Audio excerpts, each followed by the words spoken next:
Hi everyone, in this video I'm going to show you how you can hide your online status on WhatsApp. So if you find this video useful, please give it a like and make sure you subscribe for more helpful tutorials. So what you'll need to do is open up WhatsApp, click on the three dots on the top right, then you want to go to settings. Once you're on here you should see privacy near the top, so you just want to select that. And then you want to click on last seen and online.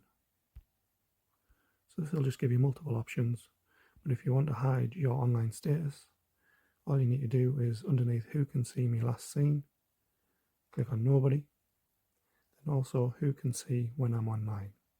You want to click that same as last seen, and it'll just let you know if you don't share when you were last seen or online, you won't be able to see when other people were last seen online.